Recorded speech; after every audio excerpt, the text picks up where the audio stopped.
jsem mi vysral do batohu. Jdu zpět, co jsem řekl. Já vůbec nevím, co to je. A já už jsem svou první fuck up. Vypadá tak Gargamel v Primu. Vítám tě u dalšího videjka z Phuketu.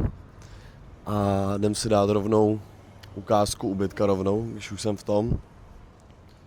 Jinak je tady docela zataženo, ale nebylo, bylo krásně. Má teď pár dní pršet. Tak. Ložnice. Koupelna. Alias vana. Krásný výhled, by the way. A záchod je tady. Takový skromnej. No a já se budu podívat nějaký markety, že jsem celý den nejet. A chtěl jsem si udělat k pláži, ale tím, že je takhle hnusně, tak možná zůstanu tady pak a něco se stříhám, nějaký videa. Protože já jsem mega ve skluzu ohledně stříhání videí, extrémně. Už jsem si pronajal skútr, bylo to, jak kdybych si bral hypotéku s týpkem. A nejvtipný na to bylo, že když jsem si řekl ten skútr, tak to začalo pršet. Říkám, ty vole, to ne. A měl by tady 3 dny pršet teďkon. Tak doufám, že se to bude mýlit jako pokaždý, co jsem tady koukal na počasí.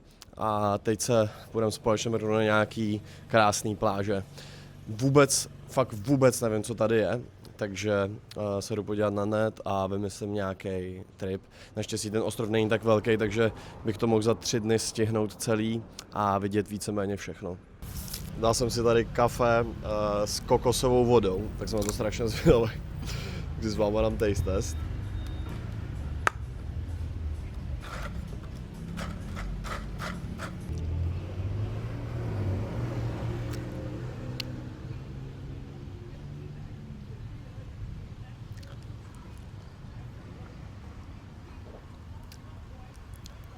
Víte, jak to chutná? Překvapivě jako kafe s kokosovou vodou. Tak, šel jsem se podívat na jednu pláž, to byla taková rezortní, tak jsem jel dál a tady jsem po cestě našel takový výhled na takhle nádherně tyrkysovou vodu a fakt hezkou pláž, není tam moc lidí, tak se budu snažit se tam nějak dostat a vykoupat se, takže jedeme tam. Tak jsem si nakonec našel úplně soukromou pláž. Na internetu mi psali, že tady prej nikdo nemá být, že to je úplně opuštěný, což je docela pravda, že fakt tady nikdo není. Je to úplně jiný typ pláže, že tady jsou kraby, tady chodí po pláži, je tady spoustu mušlí, ale co je tady na hovno, takže tady všude bordel. Já to pak natočím, že celá ta pláž je plná bordelů, odpadků, že lidi si po sobě neumějí uklízet, že jsou prasata a asi něco bude i vyplavenýho teda z vody, protože to je ve vodě, no, takže tak. Teď jsem se snažil ty asi medúzy bych řekl, že to jsou. Tak jsem je všechny, co vyplavil moře, tak jsem je dal do vody zpátky a to nemá moc cenu, protože jsem to udělal tak 2 minuty zpátky a jedna už je zase tady. A nevím, já vůbec nevím, co to je, ale nevím proč, ale jsem z toho smutnej. No a ještě k tomu je tady za mnou mega zamilovaný pár a dělají si tady fotečky a leží spolu na pláži a život. Ale koupil jsem si toasty a vodu sem. Tak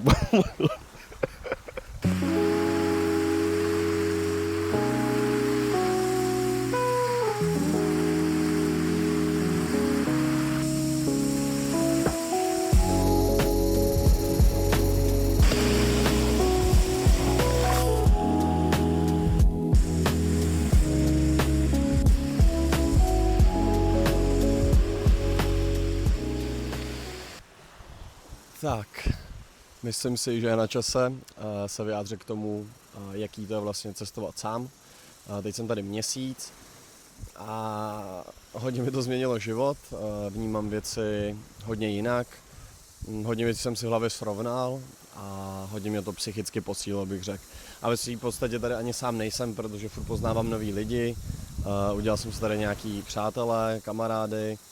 A to je na tomto skvělý, že člověk prostě někam jede a vůbec neví, co se bude dít a najednou pozná nový lidi a všechno je vlastně překvapení, jo? Že já nikdy nevím, co se bude dít ten další den a to mě na tom životě vlastně strašně baví. Taková ta nejistota a to dobrodružství.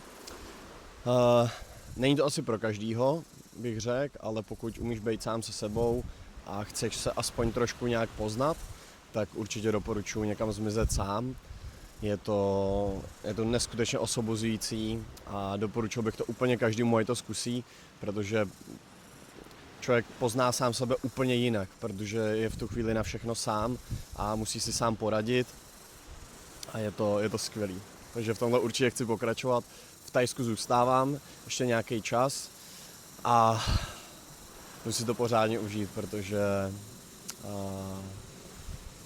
tohle je absolutně k nezaplacení a jsem strašně vděčný, že vlastně tohle všechno můžu prožívat a ještě k tomu takhle sám. A upřímně jsem se bál toho, že když nebudu mít s kým sdílet třeba tu radost. A vlastně tu radost vnímám úplně jinak než dřív.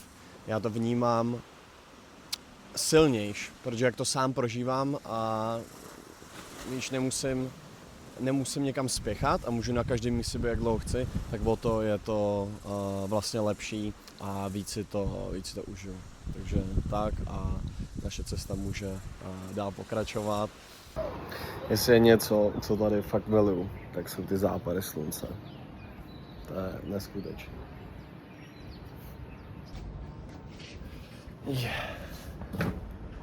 Tak já si jdu užít ten západ slunce a na zdraví.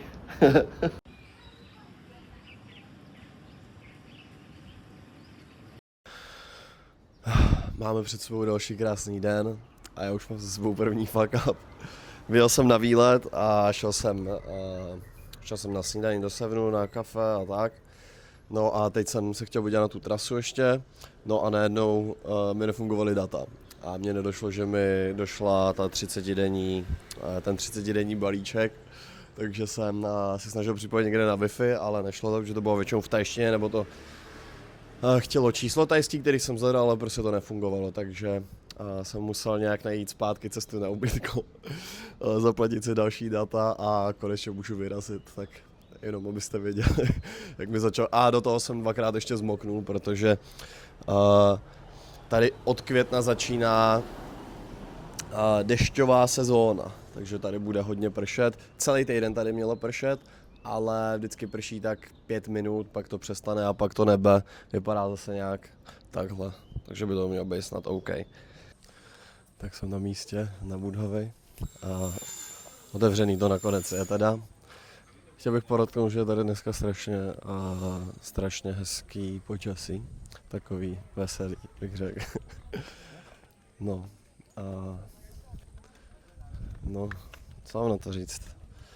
Vypadá to fakt dobře, no.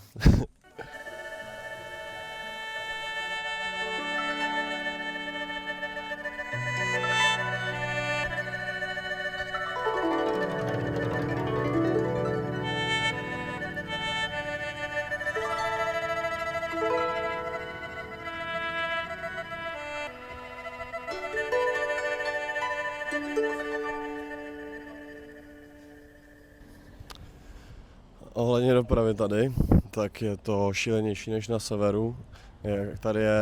Mně přijde, že tady víc turistů než místňáků a podle toho taky vypadá ta doprava. A zatím nevím, no, jakože je to strašně hezký místo, ty pláže a všechno je prostě strašně hezký, ale něco mi tady chybí na tom. Možná to je ten velký turismus prostě, že na tom severu to bylo takový klidnější a mě mnohem víc sympatičtější, takže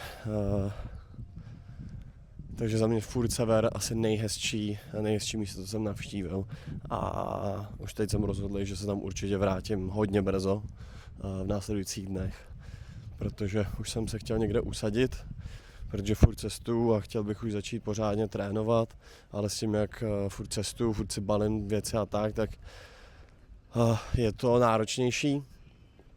Samozřejmě čas by se na to našel, ale jsem takový dost unavený z toho. Takže bych se rád usadil aspoň na nějaký čas někde a začal pořádně trénovat a mít zase tu svoji rutinu, na kterou jsem zvyklý, co se týče těch tréninků. Tak z celého tohohle mě asi nejvíc nadchlo to, co vidím před sebou. A je fajn se tady jen tak sednout na židli a koukat na tyhle ty krásné kopečky. Po cestě jsem si udělal zastávku na místo, kde by měly být vidět 3 pláže, což i tak je. A je to mega cool. Je neškoda toho počasí, který je jakoby fakt špatný, ale i tak je ta voda totálně tyrkysová. No. Já nejsem úplně beach boy, takže tam nepůjdu, ale je tady jedna pláž, kterou bych chtěl ještě vidět a na tu asi, tak měl mít taky po cestě, tak se tam asi zastavím. Momentálně se nacházím na Banana Beach a nejsem úplně beach boy, ale dneska mě to upřímně docela baví, to tady tak flákat. A včera jsem se seznámil s jedním Slovákem a dneska jdem do města, tak mě napadlo, že bych vám mohl ukázat něco jiného než chrámy a přírodu, tak vám natočím, jak tady probíhají kalby. Myslím, že se máte na co těšit, protože tady je to fakt divoký. Já jsem na té hlavní části tady ještě nebyl, ale všude je to vždycky divoký, takže to určitě bude stát za to. Bohužel, ale žádný záběry z popění nemám, protože tady všude, kam přijdete, tak rovnou upozorňuji na telefony, že to je pod pokutama a podobně, takže jsem bohužel nic nenatočil.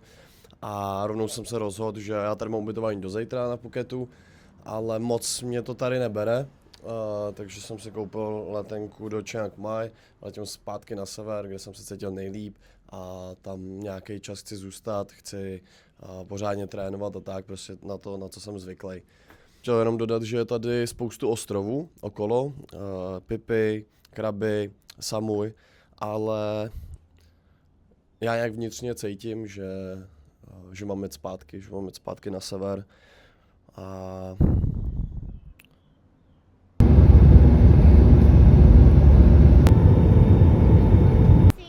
Chiang Mai, jsme tady, zrovna prší, má pršet celý týden, ale jsem nejvíc šťastný, že jsem zpátky. Mimo sever jsem měl 8 dní a jsem rád, že jsem zpátky. Máme ráno a já jsem ubytovaný v templu, totálně.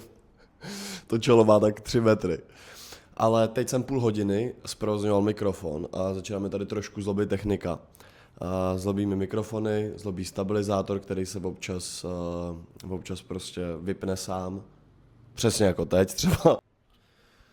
Tak, sami jste to mohli vidět. Musím ten přijímač mít zaplý obráceně v tom telefonu, aby to fungovalo, což předtím nebylo, což je docela blbý, protože na ten stabilizátor to nejde dát, takže teď to mám narovno a naštěstí u těch iPhoneů už to je, že to může být vodorovně. Dneska je ten první den tady a já bych chtěl trošku už svůj režim, což znamená nějaká pravidelná strava, hodně cvičení, tak jako to mám v Česku. A už je na čase si nakoupit hadry, protože fakt to nezvládám, jo. Takže dnešní plán je, že si půjdu vyprat a potom, co si vyperu, si půjdu pro skútr, protože bez skútru to moc nemá cenu tady.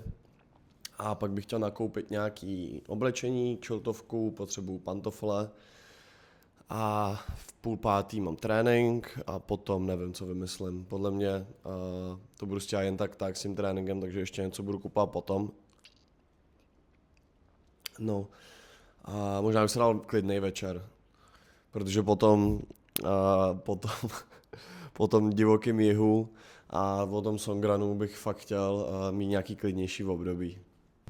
Tak, vypráno, najet jsem se, půjčil jsem si skútr a za půl hodinky mi začíná trénink, tak tady jenom tak polehávám na tomhle krásném balkóně a mega se těším už na trénink.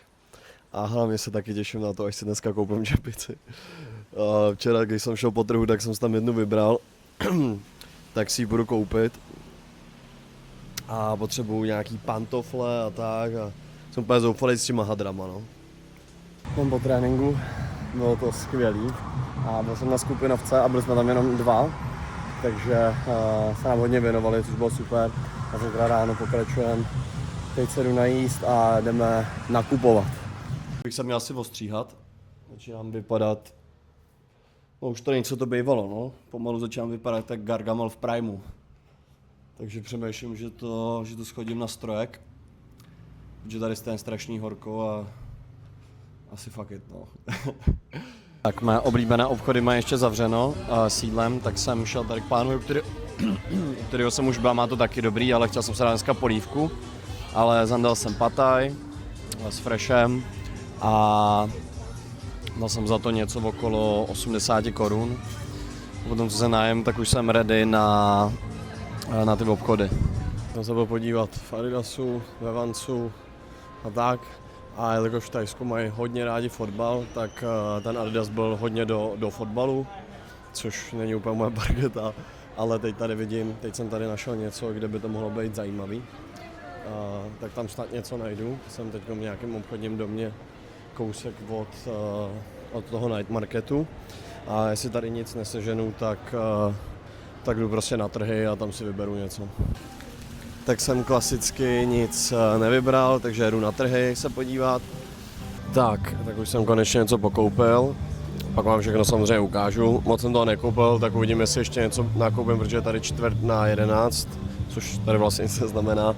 Ale vyhládlo mi, tak jsem šel na tom yum polívku za krásných asi 40 korun. No, pak to vidím ještě na nějaký kokos a chtěl bych si koupit tu čepici, no. Já jsem viděl tu, co chci, akorát, že ta paní nemá přesně úplně tu, kterou bych potřeboval. Takže to zkusím dál, tak dám updateík. Já už jsem na ubytku a oni už začali sklízet, takže jsem si svoji čepici nekoupil, tak snad zítra. A house si ukážem taky zítra ráno, brzo vstávám, tak si už jdu lehnout, takže to asi skipnu na zítřek. Máme ráno, cítím se jako když je ráno a ukážem si ty věci a snídani. Teď je čas si ukázat, co jsem si včera koupil. Pantofle černý, které se nemusím ani ukazovat, prostě černý pantofle za 60 korun a pak jsem si koupil 2 tílka. A to je super, fakt nádherně sedí.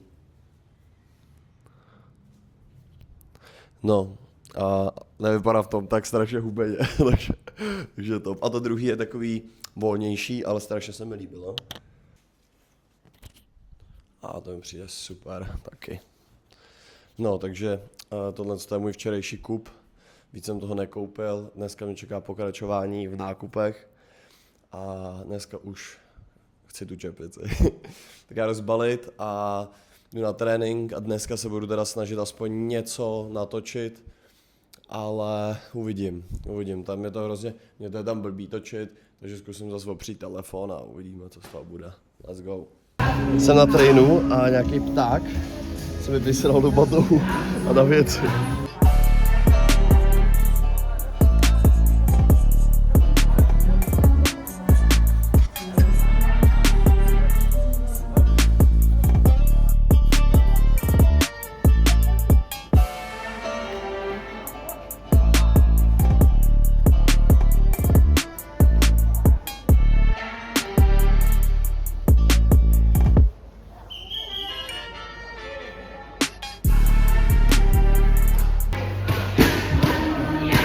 Záběry se mi moc nedaří dělat, ale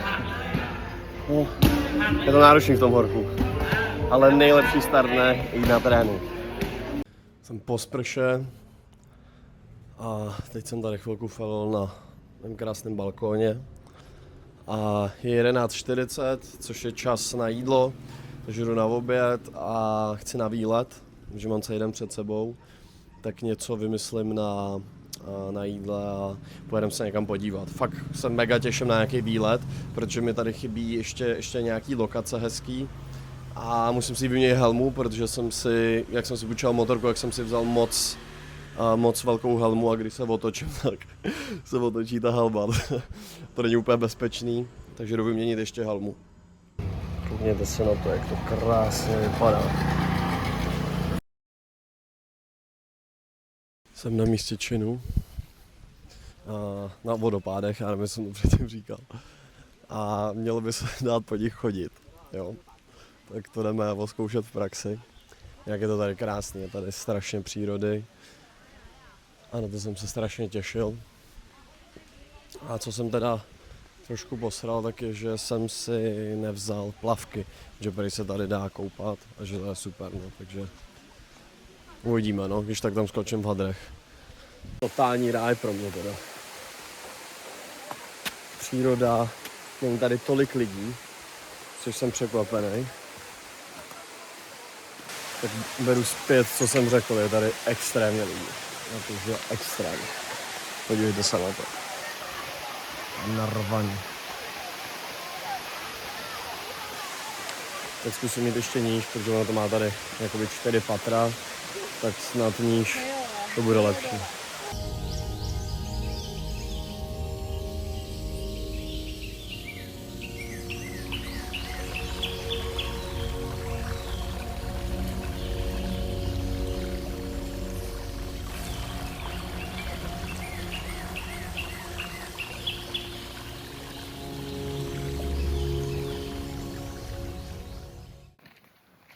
Jsem zašel tady za roh a tady je takový, ježiš, to je hezký. Ježiš, to je hezký, to jsem nečekal. Wow.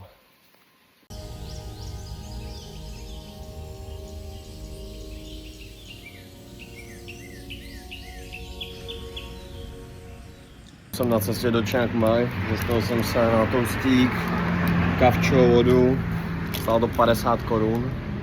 A sedl jsem si do jediného stínu, který tady je. No, jinak ty vodopády tak byly zdarma, neplatil se vstup ani za parkování. No a jestli chcete, tak já vám budu říkat ceny, jakoby jídel a všeho, jestli chcete, tak mi to napište do komentáře a já po případě budu říkat co kolik stálo. Tak jsem si nakonec vybral 2 kraťasy a ty první tak neměly moji velikost a ty druhý tak neměly taky moji velikost. Takže dneska jsem bez úlovku a můžu jet na ubytko a asi jít spát. Máme další den. S tím přichází další trénink. Momentálně 9 hodin. Já si musím skočit ještě pro pití. A vůbec nemám žádný plány. Vůbec jsem si nenaplánoval den. Takže otrénu a pak asi uvidím.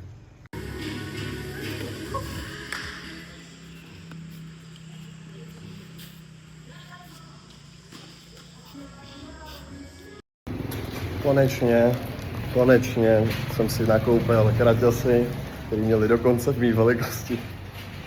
Trvalo to jenom 3 dny a jsou to první kraťasy, co jsem si teď tady koupil v Thajsku a mám z nich hroznou radost. A pak se rozebereme ceny a teď se jdem někam najíst, já mám strašný hlad. Máme to tady. Tak si to pojďme rozbalit.